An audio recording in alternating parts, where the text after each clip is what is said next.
तो चलिए हम लोग आज स्टार्ट कर रहे हैं अपने नीट पीवाई के डिस्कशन में। और यहाँ पे हम लोग फर्स्ट चैप्टर यानी 11th के फर्स्ट चैप्टर के बारे में डिस्कस करेंगे। तो यहाँ पे हम लोग ज़्यादातर मोल कॉन्सेप्ट के क्वेश्चंस को यहाँ से हम लोग डिस्कस करेंगे। तो चलिए स्टार्ट करते हैं। तो देखिए, सबसे पहले आप देख लीजिए कि जो आपका नीट का एग्ज़ाम होता है उसमें टोटल मार्क्स जो होता है वो हमारा कितना होता है, 720 होता है, जिसमें से केमिस्ट्री जो कवर करेगा 180, फिजिक्स 180 और जूलॉजी एंड बॉटनी 360। इसमें 1 करेक्ट के लिए 4 मार्क्स मिलेंगे और 1 इनकरेक्ट के लिए नेगेटिव मार्क्स -1 होंगे। तो ये कुछ बेसिक इन्फॉर्मेशन है। 45 क्वेश्चंस फिजिक्स से रहेंगे, 45 क्वेश्चन केमिस्ट्री से होंगे और 90 क्वेश्चंस जो होंगे आपको बॉटनी और जूलॉजी यानी बायोलॉजी से होंगे, जिसमें टोटल आपके पास वैल्यू कितना रहेगा, 180 क्वेश्चंस आपसे पूछा जाएगा। तो चलिए 1 बाय 1 हम लोग स्टार्ट कर रहे हैं। यहाँ पे देखिए, यहाँ पे जो सबसे पहला क्वेश्चन पूछा गया है आपसे, और इसमें पूछा गया है, क्या पूछा गया, पहले क्वेश्चंस को एक बार हम रीड करते हैं फिर समझते हैं। यहाँ से आपसे क्वेश्चन पूछा गया है कि the maximum number of molecules are present in, और यहाँ पे ऑप्शंस दिया गया है, ठीक है। 5 litre N2, 0.5 gram H2 gas, 10 gram O2 gas and 15 litre of H2। तो देखिए, यहाँ पे आपको क्या सोचना है, जब ऐसा क्वेश्चन हो मॉलिक्यूल से रिलेटेड, जब भी आपसे क्वेश्चन पूछा जाए तो यहाँ पे डायरेक्ट ये फॉर्मूला लगाना है, क्या, नंबर ऑफ मॉलिक्यूल जो होता है, नंबर ऑफ मॉलिक्यूल्स जो होता है ये डायरेक्टली प्रोपोर्शनल होता है नंबर ऑफ मोल्स के, ठीक है, नंबर ऑफ मोल्स के, ठीक है। तो ये कॉन्सेप्ट को आपको इस जगह लगाना पड़ेगा। कहीं भी अगर इस तरीके का क्वेश्चन आपसे पूछा जाए तो वहाँ पे आपको ये पॉइंट ही अप्लाई करना चाहिए कि आपके पास मोल निकाल दीजिए सबका, जिसका मोल ज़्यादा हो जाएगा उसी में आप कैलकुलेशन कर लीजिए, वही उसका क्या हो जाएगा, आंसर हो जाएगा, ठीक है। तो चलिए ए ऑप्शंस में देखिए क्या दिया है। ए ऑप्शंस में आपके पास 5 लीटर दिया है। अब 5 लीटर को मोल में बदलिए, सबका हम मोल बना रहे हैं, तो 5 लीटर को मोल में बदलने के लिए 22.4 से डिवाइड करिए। बी ऑप्शन देखिए, आपके पास 0.5 ग्राम है तो इसको मोल बनाने के लिए इसके मोलार मास से डिवाइड करिए। सी ऑप्शन देखिए, 10 ग्राम है तो 10 डिवाइडेड बाई क्या करिए, 32 कर दीजिए, ऑक्सीजन है।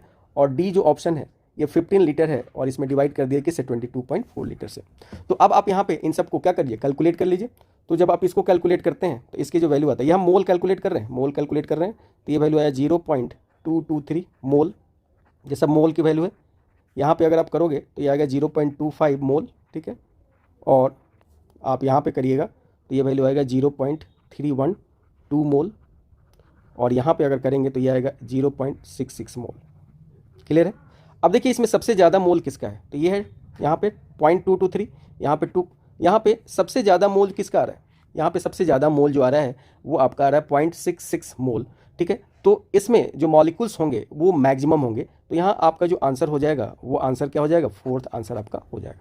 क्लियर है, ये पॉइंट समझ में आ गया। अब आपको समझ में आ गया तो आप यहाँ पे फॉर्मूला लगा सकते हैं, नंबर ऑफ मॉलिक्यूल्स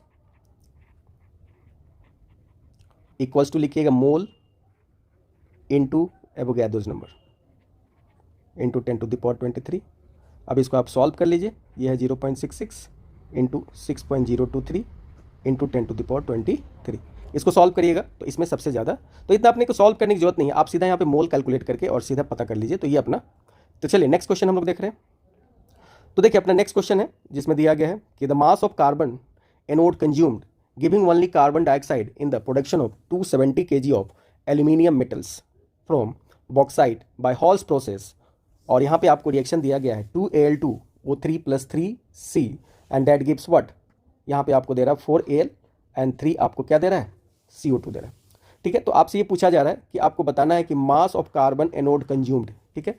यानी यहाँ पे ये एक चीज़ देख लेते हैं, पहले आप इस रिएक्शंस को लिख लीजिए, और इस रिएक्शंस को लिख के अगर आप देखेंगे तो आप यहाँ पे क्या देख रहे हैं कि यहाँ पे 3 मोल अगर कार्बन का है तो कितना मोल आपका एल्यूमिनियम है, तो ये 4 मोल एल्यूमिनियम है, ठीक है। अब देखिए मैं अगर इसके मास को बदलूँ तो इसको लिख सकता हूँ 4 × 27, इतना ग्राम हो गया, क्योंकि 1 मोल एल्यूमिनियम का या ग्राम एटॉमिक मास एल्यूमिनियम का कितना होता है, 27। तो अगर आप देख रहे हो इतना, अगर आप एल्यूमिनियम ले रहे हो तो वहाँ पे आपका जो कंज्यूम्ड हो रहा है वो कार्बन जो कि एनोड का काम कर रहा है वो कितना हो रहा है, तो 3 × 12, ठीक है जी। ये पॉइंट अपने को समझ में आ गया। तो अगर मैं इसका 1 ग्राम लूँ, अगर मैं इसका कितना ग्राम लूँ, 1 ग्राम लूँ, तो ये कितना कंज्यूम्ड होगा, ये होगा 3 × 12, और ये डिवाइडेड बाई क्या हो जाएगा, 4 × 27, ठीक है। और यही अगर मैं किसके लिए ली, 270 ग्राम, अगर मैं 270 kg आपको यहाँ पे दिया गया, ठीक है। तो देखिए अगर आप ग्राम में ले रहे हैं, केजी में ले रहे हैं, तो यहाँ भी आप इसको केजी कर सकते हैं। अगर मैं चाहूँ तो इसको केजी में ले लूँ, तो इसको अगर मैं केजी में ले लेता हूँ तो इसको भी मैं केजी में ले सकता हूँ, ठीक है। जहाँ जहाँ ग्राम है आप केजी में बदलिएगा तो आंसर सेम ही आएगा। तो अगर मैं इतना केजी अगर लेता हूँ तो यहाँ पे जो वैल्यू आएगा वो आएगा 3 × 12 डिवाइडेड बाई 4 × 27 इंटू यहाँ पे आ जाएगा 270, ठीक है। अब आप यहाँ से कट कर दीजिए, इसको इसके से कट करिए तो 3 हो गया, ठीक है। इसको इससे कट कर दीजिए तो 9 हो गया, इसको इससे कट कर दीजिए तो ये 30 हो गया। तो आपके पास आंसर कितना आ जाएगा 90 kg, ठीक है। तो आपका आंसर क्या हो जाएगा 4। नेक्स्ट करते हैं, यहाँ पे आपसे क्वेश्चन दिया गया है, क्या दिया गया है देखिए, what volume of oxygen gas O2 measured at 0 degree Celsius and 1 atm is needed to burn completely 1 litre of propane gas, और यहाँ प्रोपेन का फॉर्मूला दे दिया गया, measure under the same condition. तो देखिए इस पॉइंट में आपको क्या करना है, यहाँ पे आपको ये देख लीजिए, ये C3H8 है, और इसको आपको क्या करना है जी, जला देना है O2 के साथ। और जलाने के बाद पता है हाइड्रोकार्बन जब भी बर्न होता है तो CO2 देता है, और क्या देता है जी, H2O देता है, ठीक है जी। अब देखिए CO2 और H2O देता है, अब इसको बैलेंस कर लीजिए, यहाँ पे कार्बन 3 है तो यहाँ पे 3 लगा दीजिए, यहाँ हाइड्रोजन कितना है 8 है तो यहाँ 4 लगा दीजिए, ठीक है। और यहाँ पे मैं अगर देखूँ तो कितना हुआ 6 और 6 और 4 10, तो यहाँ पे आप क्या कर दीजिए 5 लगा लीजिए, ठीक है। अब आप क्या देख रहे हैं, अगर आप इस बैलेंस इक्वेशन से देख रहे हैं तो आपको क्या मिल रहा है कि ये अभी आपके पास कितना है 1 मोल है, ठीक है। तो अगर ये 1 मोल है, ठीक है, यानी ये कितना है, अगर मैं बोलूँ तो इसको 1 लीटर भी बोल सकता हूँ, ठीक है। तो अगर मैं इसको बोलूँ गैस के केस में मोल और लीटर को आप ले सकते हो एक तरह से, अगर यहाँ पे 1 है तो इसको मैं 1 लीटर अगर ले लूँ तो इस 1 लीटर के लिए आपको कितना ज़रूरत पड़ रहा है ऑक्सीजन का, देखिए 5 लीटर ऑक्सीजन की ज़रूरत पड़ रही है। तो इसलिए इसका आंसर कितना हो जाएगा, तो यहाँ पे आप स्टोइकोमेट्रिक कोफिशिएंट्स को वॉल्यूम के टर्म्स में लेके आप इसको क्या कर सकते हो, बना सकते हो। चलिए नेक्स्ट हम बात करने जा रहे हैं क्वेश्चन नंबर 4 की, volume occupied by 1 molecule of water, जिसकी डेंसिटी इतना दी गई है 1 ग्राम पर सेंटीमीटर क्यूब। अब देखिए यहाँ पे इस पॉइंट को समझिए, आपके पास जो दिया गया है 1 मॉलिक्यूल वाटर दिया गया है, ठीक है, तो उसका वॉल्यूम पूछ रहा है। तो देखिए पहले तो आप निकाल लीजिए मास ऑफ 1 मॉलिक्यूल वाटर, क्या निकाल लीजिए, mass of 1 molecule, 1 molecule of water H2O, ठीक है। और इसको अगर निकालिएगा तो कैसे निकालिएगा, 18/6.02 इंटू 10⁻23, ठीक है जी। तो ये आपका क्या हो गया जी, 1 मॉलिक्यूल का मास निकल गया। अब आपको क्या पूछा जा रहा है, आपसे पूछा जा रहा है कि आप क्या निकालिए, आप वॉल्यूम निकालिए। तो देखिए अगर मैं वॉल्यूम निकालूंगा तो वॉल्यूम इक्वल्स टू क्या होता है, वॉल्यूम इक्वल्स टू होता है मास डिवाइडेड बाई डेंसिटी, ठीक है। तो यहाँ पे हमने मास ऑफ 1 मॉलिक्यूल निकाल लिया है, क्योंकि वॉल्यूम ऑफ 1 मॉलिक्यूल पूछ रहा है आपसे, तो वॉल्यूम ऑफ 1 मॉलिक्यूल पूछ रहा है, इसलिए आपको मास ऑफ 1 मॉलिक्यूल लेना पड़ेगा। तो ये डिवाइडेड बाई 6.02 इंटू 10⁻23, और डेंसिटी कितना दिया, 1 दिया गया है। ये वैल्यू किस में आएगा, ये वैल्यू आएगा आपको मिलीलीटर में, ठीक है।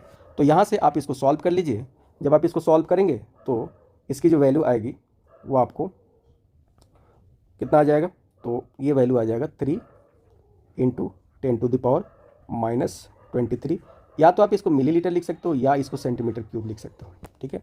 तो यहाँ से आपका आंसर कौन सा हो जाएगा, ये वाला आंसर।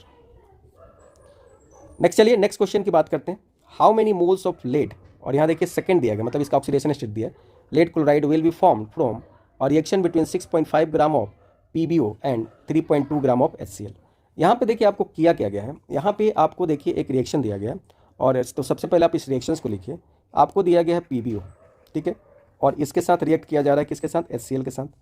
और जब ये रिएक्ट हो रहा है तो आपके पास एक क्लोराइड मिल रहा है जिसको बोल रहे हैं PbCl2, ठीक है, और प्लस क्या मिल रहा है आपको, H2O मिल रहा है, ठीक है जी। अब इस बात को ध्यान रखिए, सबसे पहले आप रिएक्शंस को बैलेंस कर लीजिए, तो बैलेंस हो गया रिएक्शंस, ठीक है। अब देखिए यहाँ पे आपके पास 2 अमाउंट दिया गया, जब भी किसी भी रिएक्शंस में 2 या 2 से ज़्यादा रिएक्टेंट का अमाउंट दिया जाए तो आप वहाँ पे लिमिटिंग रीजन का कॉन्सेप्ट करोगे, ठीक है। पहली बात लिमिटिंग रीजन का कॉन्सेप्ट सोचना है, और लिमिटिंग रीजन का कॉन्सेप्ट हमेशा बैलेंस इक्वेशन में किया जाता है। तो सबसे पहले जो इसका वैल्यू दिया है 6.5 ग्राम, इसको हम लोग मोल में डिवाइड करते हैं, मोल बनाते हैं, इसका मोल बना लीजिए। तो इसका अगर मोल बनाते हैं तो इसके मॉलिक्यूलर मास से डिवाइड करिए, तो इसका मॉलिक्यूलर मास निकालिए 2 और यहाँ पे आपका कितना होगा 8 या 3 होगा, है ना, ये 3 होगा, ठीक है। और इसको अगर सॉल्व करेंगे तो ये वैल्यू आएगा 0.029, ठीक है। उसी तरीके से इसका अगर मैं मोल निकालूं तो इसका मोल आएगा 3.2 गिवन मास है डिवाइडेड बाई ये हो जाएगा 36.5, और इसका वैल्यू कितना आ रहा है 0.087, ये इतना मोल आ गया।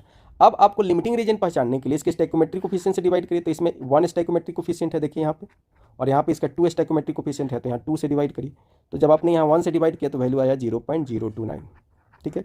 और यहाँ पे आपने जब डिवाइड किया तो वैल्यू आया 0.047, 0.435, ठीक है। अब यहाँ से एक कॉन्सेप्ट याद रखिए, जो लिस्ट वैल्यू होगा इसमें ये वाला क्या है जी, ये वाला लिस्ट वैल्यू है, ठीक है। तो जो लिस्ट वैल्यू होगा वही लिमिटिंग रीजन का काम करता है, याद रहेगा अपने को। जो वैल्यू लिस्ट होता है तो इसमें ये वाला जो है वो लिमिटिंग रीजन का काम करेगा, यानी पीबीओ लिमिटिंग रीजन का काम करेगा। तो पीबीओ से कैलकुलेट कर लीजिए, यानी यहाँ पे जो ये वैल्यू आ रहा है स्टोइकोमेट्रिक कोफिशिएंट से डिवाइड करके, यही वैल्यू इसका आंसर हो जाएगा 0.029। या अगर आपको ये पॉइंट नहीं समझ में आया तो अब हमें पता चल गया कि ये लिमिटिंग रीजन है, तो मैं लिखूंगा कि यहाँ से कि 1 मोल है, ठीक है। या इसको मैं लिख सकता हूँ, 1 मोल को मैं क्या लिख सकता हूँ, 233, ठीक है, ग्राम लिख सकता हूँ।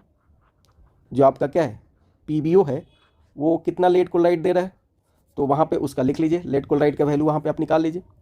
तो लेट कोलाइट का वैल्यू कैसे निकालिएगा, तो यहाँ पे आपके पास 207 है और प्लस यहाँ से आप निकाल लीजिए 71, ठीक है। तो ये आपको लेट कोलाइट का वैल्यू हो गया।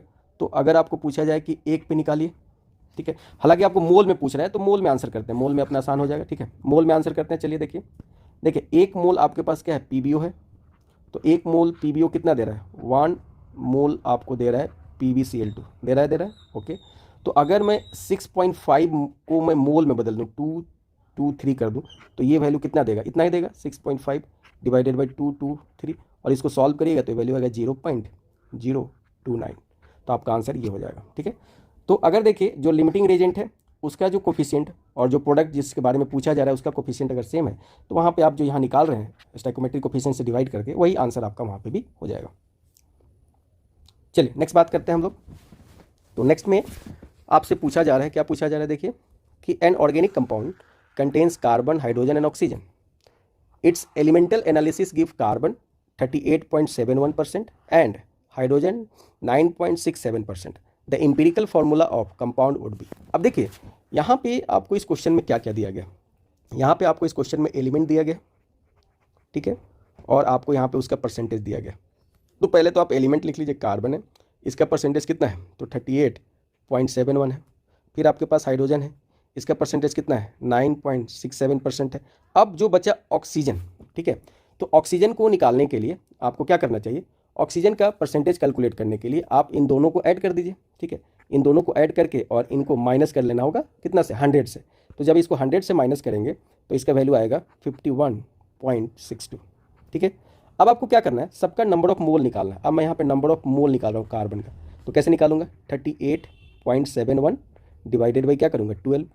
उसी तरह number of mole of hydrogen निकालूंगा, तो क्या लिखूंगा, 9.67 डिवाइडेड बाई 1, और उसी तरह से मैं ऑक्सीजन का निकालूंगा, ये वैल्यू होगा 51.62 और डिवाइडेड बाई 16।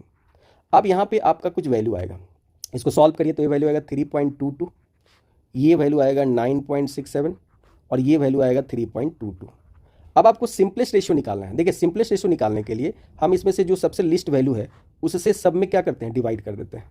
तो हमें सब में 3.22 से डिवाइड कर दिया, तो देखिए ये वैल्यू 1 आ गया, ये वैल्यू लगभग आपका कितना आ जाएगा, 3 आ जाएगा, और ये वैल्यू भी आपका 1 आ गया। तो अब आप इसका एम्पिरिकल फार्मूला अगर लिखते हैं, अगर आप इसका एम्पिरिकल फार्मूला लिखते हैं तो आपको सिंपलेस्ट रेशियो मिल गया। तो कार्बन 1 हो गया, हाइड्रोजन 3 हो गया एंड ऑक्सीजन 1 हो गया। तो ये आपका क्या हो गया, सिंपलेस्ट आपका फार्मूला के थ्रू आप इसको एम्पिरिकल फार्मूला बोल सकते हैं। तो आंसर आपका कितना हो गया, 3 हो गया। चलिए नेक्स्ट क्वेश्चन देखते हैं हम लोग।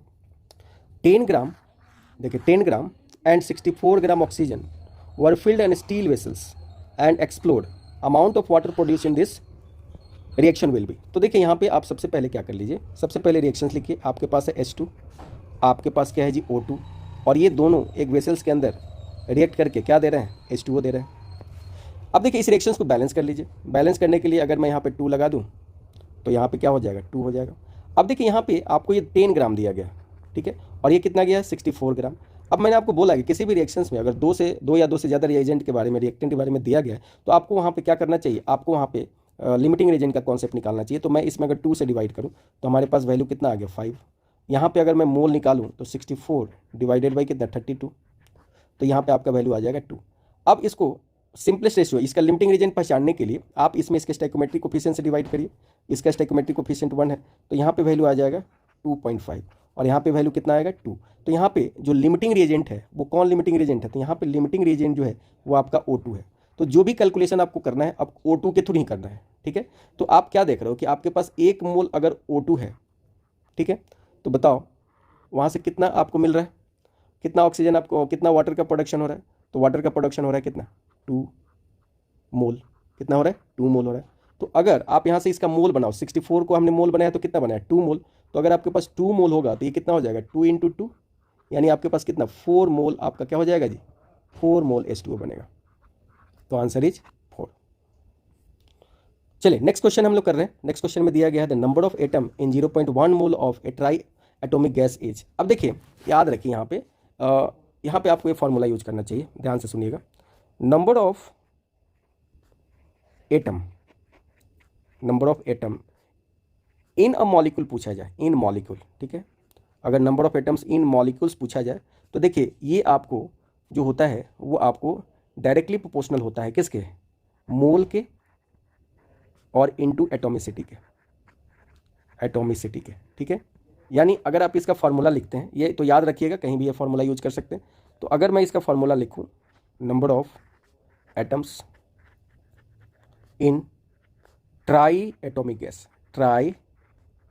गैस, तो आप इसको कैसे लिखोगे, पहले तो इसका मोल लिखोगे, ठीक है जी, फिर क्या लिखोगे, इसका एटॉमिसिटी लिखोगे, और फिर इसमें मल्टीप्लाई करोगे किससे, एवोगैड्रो नंबर से। क्लियर, ये पॉइंट अपने को समझ में आ गया। अब देखिए सारा वैल्यू आपको यहाँ पे दिया गया है, ये दिया गया 0.1, ट्राई एटॉमिक मतलब इसकी एटॉमिसिटी 3 है, ये वैल्यू दिया है 6.02 × 10⁻23, ठीक है। अब देखो जी इसको सिंप्लीफाई करो, मैं इसको 1/10 लिख सकता हूँ कि नहीं लिख सकता हूँ, इनटू इसको इससे मल्टीप्लाई कर लो तो ये हो गया 6, ये हो गया 0 और ये हो गया 9, यहाँ तक कोई दिक्कत नहीं है, इनटू 10⁻ क्या हो गया 23। अब मैं इस 10 को अगर ऊपर ले जाता हूँ तो ये हो गया 9 ये 36 18 होता है, ये यहाँ पे थोड़ा गड़बड़ है, यहाँ पे देखिए ये आपका कितना हो जाएगा 18, ठीक है जी। तो यहाँ इतना हो गया। अब मैं अगर इसको कहाँ ले जाऊँ, अगर मैं इसको ले जाऊँ ऊपर की तरफ तो देखिए क्या हो जाएगा, ये हो जाएगा 18.06 × 10⁻23, और इस 10 को ऊपर ले जाओ तो ये 10⁻−1 हो जाएगा। अब ये हो गया 18.06 × 10⁻23, 2 हो जाएगा 22। अब देखिए डेसिमल को आपको शिफ्ट करना है, डेसिमल को इसको शिफ्ट करना है इधर की तरफ, तो डेसिमल लेफ्ट शिफ्ट हो रहा है, तो डेसिमल लेफ्ट शिफ्ट हो रहा है तो ये हो गया 1.806 × अब डेसिमल को आपको किधर शिफ्ट करना है, लेफ्ट शिफ्ट करना है। तो जब आप लेफ्ट शिफ्ट करते हो तो यहाँ पे अब आप क्या करोगे, ये देख लो, तो यहाँ पे आपको 23 लिख देना है। अगर आपको डेसिमल शिफ्टिंग नहीं आती है तो देखिए आप कैसे करोगे, मान लो आपके पास है 18.06 इंटू आपके पास है 10⁻22। अब देखिए डेसिमल को आपको कहाँ शिफ्ट करना है, 1 डिजिट पहले। तो आप क्या करना कि 10 से ऊपर जितना डिजिट होता है उतना 10 लेते हैं, तो 10 से ऊपर और नीचे ऐसे करके और मल्टीप्लाई कर देना है यहाँ से। अब बताओ, अब तुमको इसको पीछे शिफ्ट कराना है, पीछे शिफ्ट कराने के लिए किसका यूज होता है, ये होता है 18.06 डिवाइडेड बाई 10, और इसको अगर सॉल्व करोगे तो ये हो जाएगा 10⁻22 × 10। अब ये वाला टर्म जो हो जाएगा, ये वाला हो जाएगा 1.806 इंटू, और ये वाला टर्म को आप ऐड कर देना तो ये हो जाएगा, इसका पावर 1 है, इसका 22 है, तो ये हो जाएगा 23। तो इस तरीके से आपका आंसर क्या हो जाएगा जी, सी हो जाएगा। चलिए नेक्स्ट हम बात करने जा रहे हैं, which has maximum number of molecules among the following, ठीक है जी। फिर आपसे वही क्वेश्चन पूछा गया है कि मॉलिक्यूल्स मैक्सिमम किस में है। तो मैंने अभी आपको क्या बताया कि अगर आपको कहीं भी मैक्सिमम मॉलिक्यूल्स की बात करें तो मैक्सिमम मॉलिक्यूल्स यानी नंबर ऑफ मॉलिक्यूल्स अगर मैक्सिमम होगा, इसका मतलब होगा कि वहाँ पे मोल भी मैक्सिमम होगा, जिसका मोल ज़्यादा वहाँ पे मैक्सिमम आपका होगा। तो पहले वाले ऑप्शंस में देखिए आपके पास इसका मास दिया है 64 और डिवाइडेड बाई सल्फर का 32 और ऑक्सीजन 2 है तो 32 64, तो यहाँ पे मोल कितना आ गया, 1 आ गया, given mass divided molar mass. दूसरा ऑप्शन देखिए 44 डिवाइडेड बाई 44, तो यहाँ भी 1 मोल हो गया जी। तीसरा ऑप्शन देखिए 48 डिवाइडेड बाई 48, तो यहाँ भी कितना हो गया, 1 मोल हो गया। चौथा ऑप्शन देखिए 8 डिवाइडेड बाई 2, ये हो गया 4 मोल। तो आंसर आपका क्या हो जाएगा, इसमें ज़्यादा मैक्सिमम होगा। ये आप मोल बनाया है, ये हमने क्या किया है, मोल बनाया। मोल का मतलब होता है given mass divided by molar mass, given mass divided by molar mass. तो ये पॉइंट आप समझ लीजिए, तो आंसर आपका ये होगा। नेक्स्ट है एसर्टेन गैस, ठीक है। नेक्स्ट क्वेश्चन देख रहे हैं, a certain gas takes 3 times long to effuse out the helium, its molecular mass will be. तो देखिए ये जो है ये एक्चुअली ये अब हमारे सिलेबस से निकल चुका है, ठीक है। तो ये जो आपका क्वेश्चन है, ये क्वेश्चन है स्टेट्स ऑफ मैटर का, ठीक है। तो स्टेट ऑफ मैटर्स में यहाँ रेट ऑफ डिफ्यूजन्स में ये क्वेश्चन आपसे पूछा जाएगा। तो चलिए सॉल्व कर लेते हैं इस क्वेश्चन को। देखिए यहाँ पे आपसे पूछा गया है क्या है, देखिए आपको अगर मैं लिखूँ तो इसको लिख सकता हूँ rate of helium divided by, ठीक है, रेट ऑफ गैस जो अपने को लेना है, तो इसको मैं लिख सकता हूँ इधर molecular mass of gas divided by molecular mass of helium, ठीक है। अब देखिए यहाँ पे जो बोल रहा है कि जो हीलियम है वो 3 टाइम्स मोर है किससे,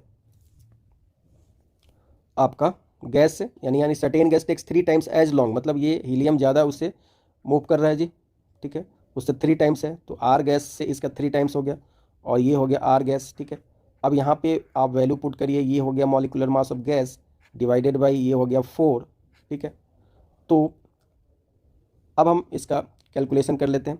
तो देखिए मैं क्या करता हूँ कि दोनों तरफ पहले तो ये और ये कट गया, अब मैं क्या करता हूँ कि यहाँ पे दोनों तरफ अगर मुझे चाहिए कि भाई मुझे इसका मॉलिक्यूलर मास कैलकुलेट करना है, तो मैं क्या करता हूँ कि दोनों साइड में मैं स्क्वायर कर देता हूँ, इधर भी स्क्वायर कर देता हूँ और इसके इधर भी क्या करता है स्क्वायर कर देता हूँ।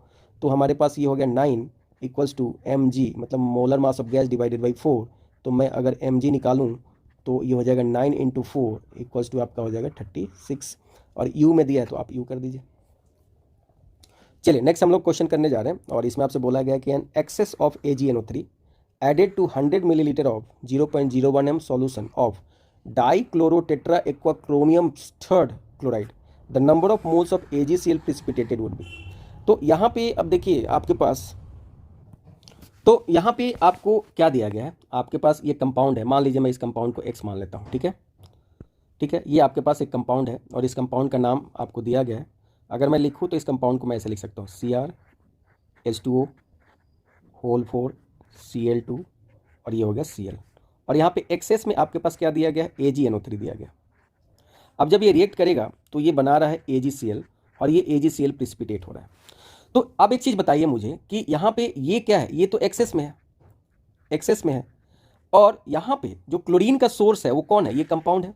तो अगर मैं इसके मोल को इसके मोल के इक्वल कर दूं, ठीक है, मैं यहाँ पे लिख सकता हूँ कि मोल ऑफ AgCl जो बनेगा वो किसके इक्वल होगा, वो होगा mole of CrH2O whole 4 Cl2 and Cl। इसको आप बोलते हो sodium solution of dichlorotetraaqua chromium chloride, ऐसे इसको बोलते हो। तो अगर मैं यहाँ पे आपको दिया गया, देखिए यहाँ पे आपको दिया गया तो इसका मोल निकालो, तो मोल कैसे निकालोगे, तो देखो मोल निकालने के लिए आप क्या करिएगा कि फॉर्मूला लगा दीजिए, मोलारिटी वाला फॉर्मूला अगर आपको आता है, मोलारिटी इक्वल्स टू क्या होता है, आपको होता है mole by volume of solution in millilitre और इनटू ये क्या हो गया जी आपका 1000। तो अगर मुझे यहाँ से मोल निकालना है तो मैं क्या लिखूँगा, m इंटू वॉल्यूम इन मिलीलीटर, तो डिवाइडेड बाई 1000 करना पड़ेगा। तो यहाँ पे जो वॉल्यूम दिया है वो 1000 दिया गया, 100 दिया गया, डिवाइडेड करिए उससे किससे 1000 से, इनटू मल्टीप्लाई कर दीजिए 0.01, ठीक है। अब देखिए ये से ये कट गया, 2 वैल्यू कट गया। अब यहाँ को अगर लिखेंगे ये हो गया 1/10 और ये वैल्यू हो गया 1/100। अब इसको सॉल्व करोगे तो ये आएगा 1/1000। अब 1/1000 लिखोगे तो 0 पॉइंट, तो 1 0 आ जाएगा जी, फिर 1 0 लो तो फिर 1 0 आ जाएगा, फिर 1 0 लो तो फिर 1 0 आ गया, तो 1 टाइम आपका ये आएगा। तो आंसर कितना हो जाएगा, यही आपका क्या हो जाएगा जी, आंसर हो जाएगा। तो आंसर आपका सेकंड वाला हो जाएगा। तो ये इस तरीके से कट कटा के आप कर सकते हो, तो ये मैं करेक्ट कर देता हूँ, ठीक है। तो ये इस तरीके से आप इसको लिख सकते हो। चलिए नेक्स्ट देखते हैं हम लोग, equal masses of hydrogen oxygen and methane have taken in container of volume V at temperature 27 degree Celsius in identical conditions, ठीक है जी। The ratio of the volume of the gas H2O2 and methane, ठीक है जी। तो यहाँ पे देखिए आपको क्या दिया गया, आपको यहाँ पे लिया गया है H2, यहाँ पे लिया गया है O2 और यहाँ पे लिया गया मीथेन CH4, ठीक है जी। ये पॉइंट अपने को आगे समझ में। अब देखिए अगर इक्वल मास की बात करें तो इक्वल मास में मैं यहाँ पे ऐसा ले लेता हूँ, सबका 1 ग्राम ले लेता हूँ, सबका क्या ले लेता हूँ 1 ग्राम, तो इक्वल मास हो गया। अब मैं सब में डिवाइड कर देता हूँ इसके मॉलिक्यूलर मास से, यानी इसको मोल बनाता हूँ, तो इसको मैंने मोल बना दिया, ये आपका हो गया 16, 32 हो गया ना, ये आपका हो गया 32 और ये आपका क्या हो गया 16। अब इसको सिंपलेस्ट बनाने के लिए मैं सब में 32 से मल्टीप्लाई कर देता हूँ ताकि हमारा ये वैल्यू सिंपलेस्ट में आ जाए।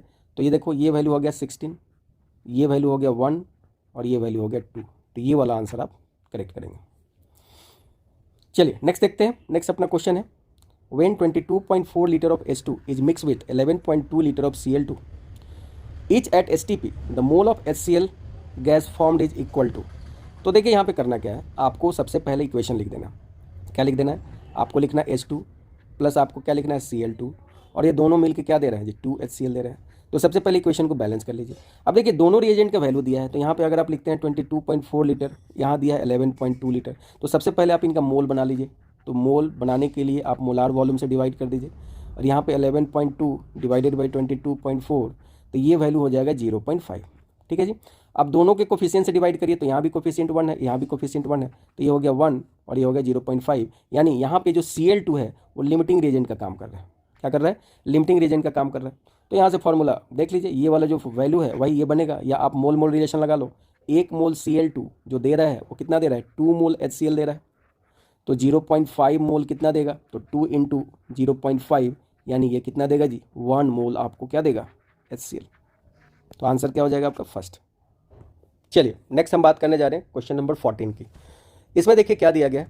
इसमें आपको दिया गया है कि 1 ग्राम of magnesium is burned with 0.56 gram oxygen in close vessels, which reactant is left in excess and how much. अब देखिए यहाँ पे आपको क्या करना है, आपको सबसे पहले यहाँ पे रिएक्शंस को लिख लेना। आपके पास क्या है? Mg है, और आपको इसको रिएक्ट कराना है किसके साथ? O2 के साथ। तो क्या बन जाएगा? MgO बन जाएगा। सबसे पहले आप इस रिएक्शंस को बैलेंस कर लीजिए, तो यहाँ पे बैलेंस हो गया। अब देखिए इसका वैल्यू कितना दिया गया? 1 ग्राम। ठीक है, और इसका वैल्यू कितना गया है? 0.56 ग्राम। ठीक है, अब आप इसका क्या करिए, आप इसका मोल बनाइए। ठीक है, तो मोल बनाने के लिए मैं इसमें डिवाइड करूँगा 24 से, इसके एटॉमिक मास से, और इसमें मैं मोल बनाने के लिए डिवाइड करूँगा 32 से। जब इसका सिंप्लीफाई करिएगा आप, तो ये वैल्यू आएगा 0.04, और इसका वैल्यू आएगा 0.016। अब इसमें इसके स्टोइकियोमेट्रिक कोफिशिएंट से डिवाइड कर दीजिए, तो ये वैल्यू आएगा 0.02, और ये वैल्यू आएगा 0.016। अब ये लिस्ट वैल्यू है, ये क्या है जी? ये लिस्ट वैल्यू है। जो लिस्ट वैल्यू होता है वही एलआर होता है, यानी लिमिटिंग रेजेंट होता है। तो यहाँ पे जो एलआर है, लिमिटिंग रेजेंट है, वो क्या हो गया? O2 हो गया। तो आप इसके हेल्प से क्या करिएगा? कंज्यूम अमाउंट निकालिएगा। किसका? Mg का। कैसे? देखिए, अगर आप देख रहे हैं कि O2 है, तो इसके लिए आपका कितना Mg लग रहा है? 2 मोल आपको Mg लग रहा है। यानी 1 मोल अगर आपके पास ऑक्सीजन है तो उसके लिए 2 मोल Mg लग रहा है। यानी आप क्या बोल सकते हो कि 32 ग्राम अगर आपके पास क्या है? ऑक्सीजन है, तो 2 इंटू 24 ग्राम आपको क्या लग रहा है? Mg लग रहा है। ठीक है, तो अगर आपके ऑप्शन में दिया गया है कि 3.56 ग्राम अगर हो तो कितना लगेगा? तो 2 इंटू 24 इंटू कितना लिखोगे? 0.56 और डिवाइडेड बाई 32। ठीक है, तो आप इसको सॉल्व कर लीजिए। जब आप इसको सॉल्व करिएगा तो वैल्यू आएगा 0.84 ग्राम। ये कंज्यूम्ड हुआ, तो लेफ्ट अमाउंट निकाल लीजिए। Left amount of Mg equals to क्या लिखिएगा? Left amount of Mg equals to क्या लिखिएगा? कितना दिया है? 1 दिया है, तो 1 माइनस 0.84। तो ये वैल्यू जब सॉल्व करोगे आप, तो ये वैल्यू आएगा 0.16 ग्राम। ठीक है, तो आंसर आपका क्या हो जाएगा? ये वाला। चलिए नेक्स्ट क्वेश्चन देखते हैं, और नेक्स्ट क्वेश्चन में दिया गया है कि आपके पास 20 gram of magnesium carbonate sample decomposes on heating to give carbon dioxide and 8 gram magnesium oxide. What will be the percentage purity of magnesium carbonate in sample. तो देखिए परसेंटेज प्योरिटी वाले क्वेश्चंस को क्या करना है, सबसे पहले तो ये हमारे पास MgCO3 है, मैग्नीशियम कार्बोनेट। अब इसको अगर आप हीट करते हो तो यहाँ से क्या देगा? ये देगा MgO और प्लस क्या देगा? CO2। अब देखिए इसमें क्या है कि जब आप ये सैंपल लिए हो तो ये सैंपल कहीं ना कहीं कैसा है? इम्प्योर सैंपल है। तो जब इस इम्प्योर सैंपल को आपने हीट किया है तो यहाँ से कुछ वैल्यू निकला है, और ये दे रहा है कि 8 ग्राम आपका MgO बना है।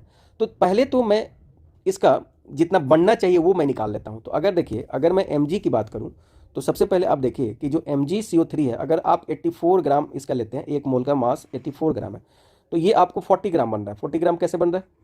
24 प्लस 16 कर दीजिए।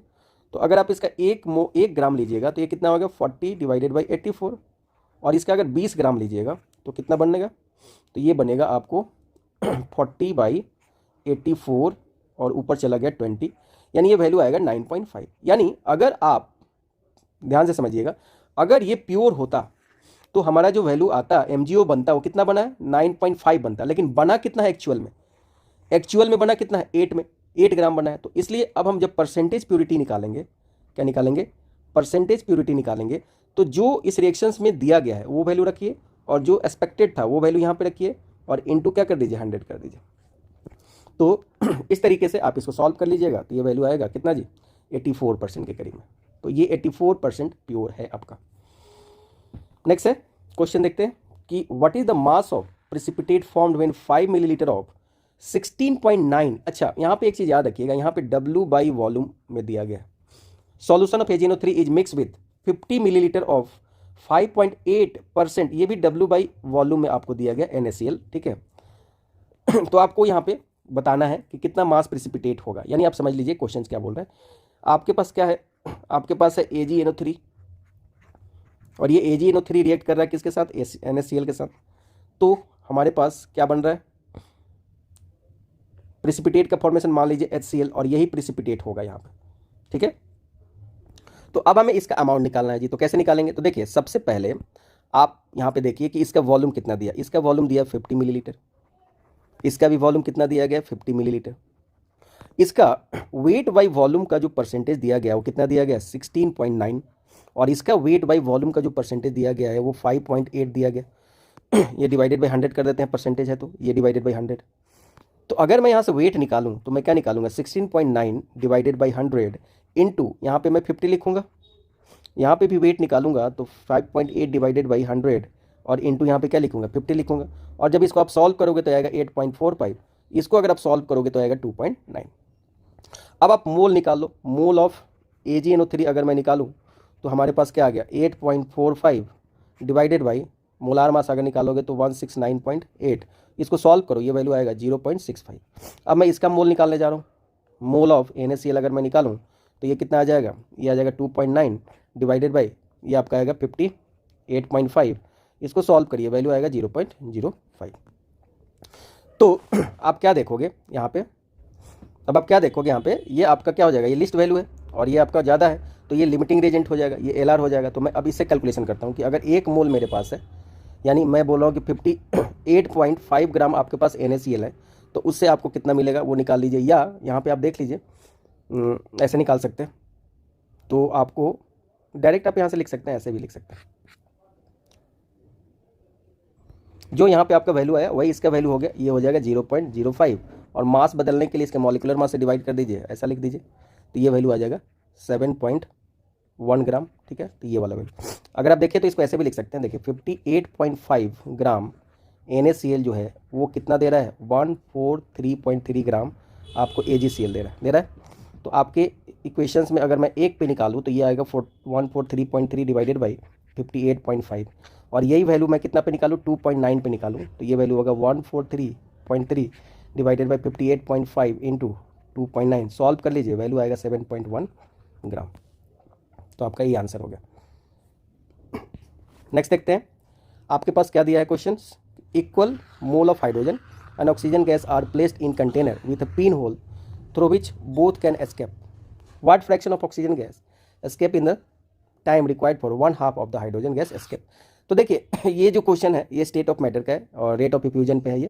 तो देखिए इसको हम लोग कैसे अप्रोच करेंगे, इसमें आपको क्या करना है कि आपको मानना पड़ेगा, ठीक है। क्या मानना पड़ेगा, मान लीजिए कि जो मोल ऑफ गैस है, ठीक है, मोल ऑफ इच गैस मान लेते हैं, ठीक है, मोल ऑफ गैस जो है वो x है और ये इच गैस क्या बोल, मोल ऑफ इच गैस ऐसे लिखते हैं।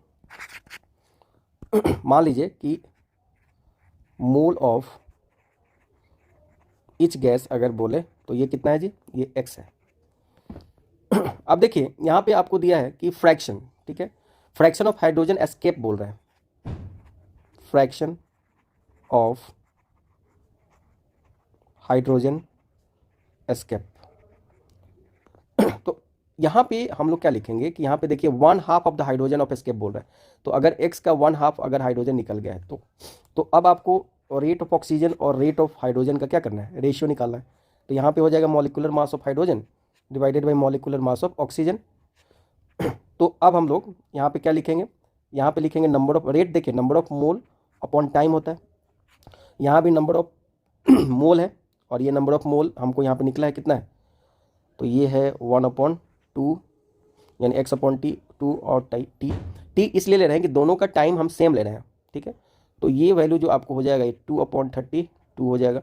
इसको सॉल्व करिए, number of mole of O2 की अगर बात करोगे तो ये वैल्यू हो जाएगा कितना जी, ये वैल्यू हो जाएगा आपका, ये कट कटा के कितना हो जाएगा, ये हो जाएगा x/2 और ये वैल्यू हो जाएगा 1/4, ठीक है। तो अगर आप यहाँ से क्या निकालोगे, NO2 निकालोगे, ठीक है, तो ये वैल्यू कितना हो जाएगा 1/8x, ठीक है। तो ये आपका आंसर क्या हो जाएगा, ये वाला। चलिए नेक्स्ट करते हैं। नेक्स्ट क्वेश्चन में देखिए क्या है, suppose the element x and y combine to form 2 compound xy2 and x3y2 when 0.1 mole of xy2 weight 10 gram and 0.05 mole of x3y2 weight 9 gram, the atomic weight of x and y are। तो देखिए इस question को कैसे करना है, सबसे पहले तो आप यहाँ पे लिखिए कि आपके पास x है और आपके पास y है, और ये दोनों रिएक्ट करके दो तरीके के कंपाउंड आपको दे रहे हैं, ठीक है जी। एक जगह क्या मिल रहा है आपको, मिल रहा है xy2 मिल रहा है, और एक जगह क्या मिल रहा है आपको x3y2 मिल रहा है। यहाँ तक अपने को समझ में आ गया। अब देखिए इसका मोल दिया गया है, इसका मोल दिया गया है, ठीक है। इसका मोल कितना दिया गया जी, तो इसका मोल जो दिया गया है वो दिया गया 0.1, और इसका मास दिया गया, इसका मास कितना दिया गया, और इसका मास दिया गया 10 ग्राम, ठीक है जी। उसी तरीके के इसका भी मोल दिया गया है, इसका मोल कितना दिया गया है 0.05, और इसका जो मास दिया गया है वो मास कितना दिया गया, इसका मास कितना दिया गया, तो इसका मास दिया गया 9 ग्राम। अब आइए समझते हैं। अब आप यहाँ से एक इक्वेशन बनाना पड़ेगा, दो इक्वेशन यहाँ से बनेंगे। एक चीज़ देखिए, मैं अगर मोल को लिखूँ, ठीक है, अगर मैं क्या लिखूँ, मोल को लिखूँ, तो मोल को क्या लिखते हैं, यहाँ पे मैं बोल रहा हूँ इधर, अगर मैं मोल को लिखूँ तो मोल को हम क्या लिखते हैं, मोल को हम लिखते हैं मास बाई मोलार मास, ये लिखते हैं, है ना, मास बाई मोलार मास। अब देखिए, अब मुझे अगर यहाँ से क्या निकालना है, अगर मुझे यहाँ से, यहाँ पे देखिए क्या क्या है, आपके पास मोल भी है और आपके पास क्या है, मास भी है, तो क्या आप यहाँ से मोलार मास निकाल सकते हो। तो मोलार मास निकालने के लिए मैं यहाँ पे क्या लिख सकता हूँ, यहाँ लिख सकता हूँ मास, और यहाँ पे क्या लिख सकता हूँ, मोल, ठीक है। अब इसको देखिए, अगर मैं लिखूँ मोलार मास ऑफ xy2, तो क्या मैं इसको लिख सकता हूँ 0.1 × 10, है ना, नहीं ऐसे लिखना पड़ेगा। ये लिखना पड़ेगा आपको कितना, ये मास कितना है 110, और डिवाइडेड बाई मोल कितना है 0.1।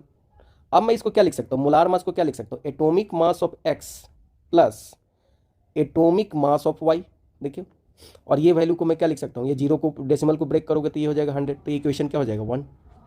यहाँ से भी आप निकालिए, यहाँ से भी आप निकालिए मोलार मास किसका, xy2 नहीं x3y2 से, तो ये वैल्यू है 0.05, नहीं यहाँ पे आपको मास लेना है, और ये मास कितना है जी 9 ग्राम, और डिवाइडेड बाई 0.05, तो ये वैल्यू कितना हो गया 900 डिवाइडेड बाई 5, ये हो गया 180।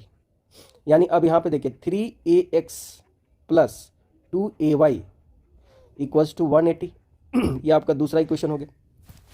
अब यहाँ पे 2 - 1 करें, ठीक है, तो आपके पास हो गया 3ax plus 2ay equals to 180, और यहाँ पे हो गया ax plus 2ay equals to 100।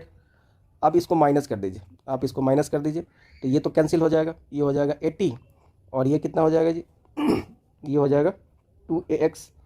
तो ax की वैल्यू एटॉमिक मास x की कितनी होगी 80/2, ये हो गया आपका 40।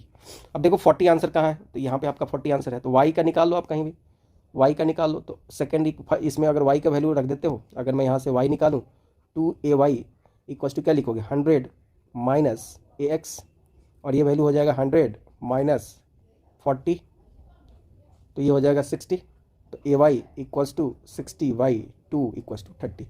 तो आपको ax का जो एटॉमिक मास आया 40, और ay का जो एटॉमिक मास आया आपको 30, तो आपका आंसर क्या हो जाएगा ये वाला। चलिए नेक्स्ट क्वेश्चन देख रहे हैं हम लोग। नेक्स्ट क्वेश्चन में क्या है, an organic compound on analysis was found to contain 71.7% of chlorine, 4.04% of hydrogen and rest carbon. If the molecular weight is 99, calculate molecular formula. देखो यहाँ से आप चाहो तो आप इसको परसेंटेज में निकाल सकते हो। जैसे मैं यहाँ पे परसेंटेज ऑफ कार्बन लिखूँ, परसेंटेज ऑफ हाइड्रोजन लिखूँ और परसेंटेज ऑफ क्या लिखूँ, क्लोरीन लिखूँ। एक तो आप ये मेथड है। दूसरा है कि देखो यहाँ पे मॉलिकुलर वेट दे दिया गया तो आप सबका मॉलिकुलर वेट निकाल लीजिए यहाँ से। अगर जिसका 99 आता है वो सही आंसर हो जाएगा। तो देखिए अगर मैं यहाँ से लिखूँगा 12, ये आपको लिखूँगा 1 और ये लिखूँगा 35.5 इंटू 3, ठीक है। अब आप इसको सॉल्व कर लो। ये हो गया 13 और ये हो गया कितना, ये हो गया 15 और 15 एक 16 हो गया और 9 एक 10 हो गया। इसको निकाल लो तो ये कितना हो जाएगा। ये देखो ये ज़्यादा हो गया तो ये ऑप्शन तो होगा नहीं, दूसरे का निकालते हैं। ये हो गया 24, ये हो गया 2 और ये हो गया 71। तो देखो कितना हो गया 1 3 3 और 4 7 हो गया और ये हो गया 9। ये भी नहीं होगा। यहाँ पे देखो ये हो गया 24, ये हो गया 4 और ये हो गया 71। यहाँ पे आपका बन रहा है तो आपका आंसर क्या हो जाएगा, ये वाला हो जाएगा। नेक्स्ट है a mixture of 2.3 gram formic acid and 4.5 gram oxalic acid is treated with concentrated H2SO4. The evolved gases mixture is passed through KOH pellets. Weight in gram of the remaining product at STP will be. अब देखिए यहाँ पे concept है। क्या concept है वो थोड़ा समझते हैं। देखिए यहाँ पे आपको करना क्या है कि ये रिएक्शंस आना चाहिए। जैसे ये होता है फॉर्मिक एसिड HCOOH। तो देखिए जब आप इसमें कंसंट्रेटेड सल्फ्यूरिक एसिड डालते हैं, ध्यान से समझेंगे, तो कंसंट्रेटेड सल्फ्यूरिक एसिड यहाँ से पानी को एब्जॉर्ब कर लेता है, ठीक है। तो पानी को यहाँ से बाहर निकाल दिया तो बचा क्या यहाँ पे CO, ठीक है जी। ये पॉइंट अपने को आना चाहिए। दूसरा देखिए ऑक्जेलिक एसिड है। दूसरा क्या है जी, आपके पास है ऑक्जेलिक एसिड। अब देखिए ऑक्जेलिक एसिड से भी अगर आप H2SO4 डालते हैं तो ये क्या करता है, ये भी पानी को यहाँ से एब्जॉर्ब कर लेता है। तो यहाँ से आपको मिलता है CO और आपको बनता है CO2। चलिए अब यहाँ पे आपको क्या करना है वो थोड़ा देखिए। आपको यहाँ पे मास दिया गया, ये देखिए फॉर्मिक एसिड 2.3 दिया है। इसका मैं मोल बना लेता हूँ तो 46 से डिवाइड कर देता हूँ तो ये वैल्यू हो गया 0.05, ठीक है जी। तो देखिए ये कितना बना होगा, ये भी 0.05 बना होगा। अब देखिए इसका वैल्यू दिया है 4.5 और इसका मॉलिक्यूलर मास होता है 90, ये भी वैल्यू होगा 0.05। तो ये कितना बना होगा 0.05 और ये भी कितना बना होगा 0.05। अब क्या बोल रहा है कि इन मिक्सचर्स को आपको पास कराना है किससे, KOH से। अब देखिए KOH से जब आप इसको पास कराओगे तो यहाँ से CO2 एब्जॉर्ब हो जाएगा, याद रखिए। तो आपको क्या मिलेगा, आपको मिलेगा 2 मोल ऑफ CO। और देखो 2 मोल ऑफ CO का वैल्यू कितना है, इतना, तो 2 इंटू 0.05। अब इसको सॉल्व करोगे और सॉल्व कर लो आप, कितना आ जाएगा आप इसको सॉल्व कर लीजिए तो वैल्यू आ जाएगा, ये हो जाएगा 0.1 मोल और मास से इसमें मल्टीप्लाई कर दीजिए तो ये वैल्यू हो गया 2.8। तो आंसर आपका क्या हो जाएगा 2.8। चलिए नेक्स्ट हम बात करने जा रहे हैं और नेक्स्ट में क्या है अपने पास कि in which case number of molecules of water is maximum. तो देखिए ये क्वेश्चंस में आपको कहीं भी अगर मॉलिक्यूल्स की बात करें, ठीक है, तो number of molecules directly proportional होता है मोल के, ठीक है। तो आप मोल निकाल लीजिए, जिसका मोल ज़्यादा होगा उसी में आपका होगा। तो ये 18 मिलीलीटर पानी जो है इसको अगर आप बदलोगे तो ये 18 ग्राम होता है और 18 ग्राम को अगर मोल में बदलोगे तो 18/18 तो ये हो जाएगा 1 मोल और एक मोल में कितना होता है 6.02 इंटू 10⁻23। तो ये आपका आंसर हो जाएगा। नेक्स्ट है the number of moles of hydrogen molecules required to produce 20 mole of ammonia through Haber process. तो ये पॉइंट कैसे करना है, आपको करना है H2 प्लस आपको लेना है N2 और ये देगा आपको NH3। बैलेंस कर लीजिए तो यहाँ पे आपको 3 लगाना पड़ेगा। अब देखिए यहाँ पे बोल रहा है कि number of moles of hydrogen molecules required पूछ रहा है। तो यहाँ पे आपको ये कितना मिल रहा है 2 मोल मिल रहा है। तो उसके लिए रिक्वायर्ड कितना है 3 मोल हाइड्रोजन है। तो अगर मैं 1 मोल इसका लूँगा तो ये कितना हो जाएगा 3/2। अगर मैं इसका 20 लूँगा तो इसका कितना हो जाएगा 3/2 इंटू 20, ये कट गया, आपका वैल्यू आ जाएगा 30 मोल। तो आंसर कितना हो जाएगा ये। ठीक है, तो आज के क्लास में हमने पूरे मोल कॉन्सेप्ट को हमने डिस्कस कर लिया। नेक्स्ट क्लास में हम लोग नेक्स्ट वीडियो को डिस्कस करेंगे। Okay, thank you.